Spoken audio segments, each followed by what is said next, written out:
আগে এই অপরাধগুলো করতা, এখন তুমি ছেড়ে দাও। তাহলে নবীজি বলেছেন মাইয়াদমানুলি মা বাইনা লিহিয়াইহি ওয়া মা বাইনা রিজলাইহি আদমানু লাহুল জান্নাহ, যে আগে পাপ করতো এখন করবে না, আমি রাসূল নিজে তাকে আখিরাতে ধরে তারে জান্নাতে পৌঁছে দেব। আগে গুনাহ করতাম বুঝি নাই, এখন গুনাহ করব না। ক্ষমা করবেন যিনি, তিনি কে? আল্লাহর ক্ষমা কি কম? ছোট্ট একটা বুখারীর হাদিস, আমার রাসূল এই বর্ণনা করতে গিয়ে তিনি নিজে কেঁদেছেন। একজন পিতা তার সন্তানদেরকে ওসিয়ত করলেন যে ও সন্তানেরা, ও আমার সন্তানেরা, আমার যখন মৃত্যু হবে, মৃত্যু হবার পর তোমরা আমার লাশটারে আগুনে পুড়াই দিবা।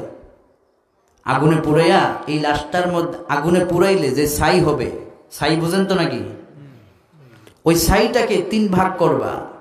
এক ভাগ মাটির নিচে কবর দিয়ে দিবা, আরেক ভাগ সমুদ্রের উত্তাল ঢেউয়ের পানির স্রোতের সঙ্গে নিক্ষেপ করে দিবা, আরেক ভাগ ছাই বাতাসের সঙ্গে উড়াই দিবা।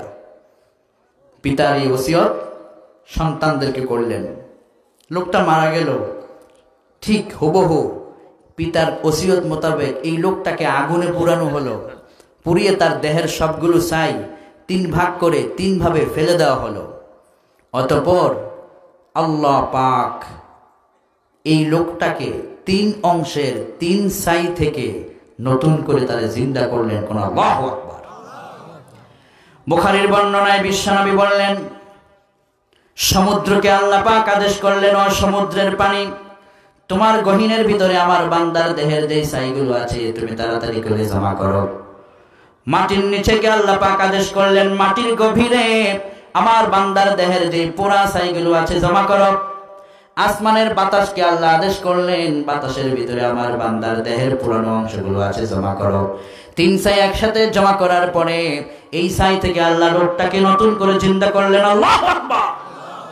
আমার আল্লাহ কত দয়াবান, কত মেহেরবান, কত ক্ষমতাবান। পুরনো তার দেহের ছাই থেকে আল্লাহ তারে আবার বানালেন।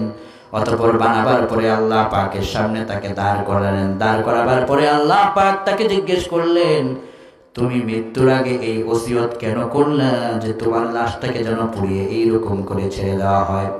লোকটা আল্লাহ পাকের সামনে ভয়ে থরথর করে কাঁপতে লাগলো আর বলল, আল্লাহ ইন্নী আখাফুল্লাহ, আমি যা কিছু করেছি শুধু আপনার ভয়ে করেছি, কেননা আমার জীবনে তেমন কোনো আমল নাই।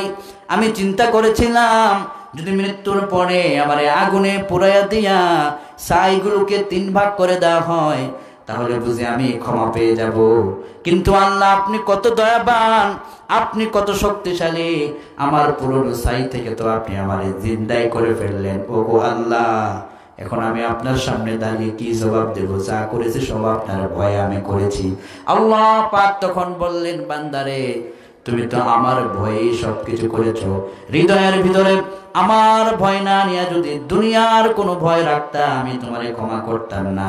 যেহেতু আমার ভয়ে তুমি এই কাজটা করেছো, আমি আল্লাহ পাক তোমার পিছনের সকল গুনাহগুলো এই মুহূর্তে মাফ করে দিলাম। কোন সুবহানাল্লাহ।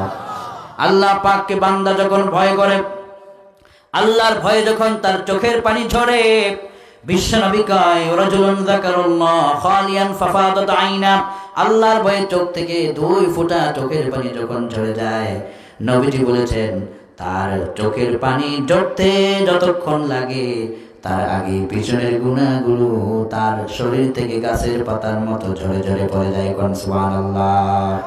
অপরাধ করেছেন, গুনাহ করেছেন, পাপ করেছেন, ক্ষমার দরবারে আসুন, আল্লাহ পাকের কাছে ক্ষমা চান। জিনা করেছেন, আজ থেকে ফিরে আসুন। তাসের আড্ডায় জুয়া খেলেছেন, আজ থেকে ফিরে আসুন। স্ত্রীকে বারবার আঘাত করেছেন, আজকের পর থেকে স্ত্রীর গায়ে আঘাত করবেন না। স্বামী স্ত্রীর দ্বন্দ্বে সমাজটা নষ্ট হয়ে যাচ্ছে। যত রকমের অপরাধ করে যাচ্ছেন আজকের পর থেকে করবেন না, নিয়ত করেন, চিন্তা করেন, রবের দরবারে ক্ষমা চান।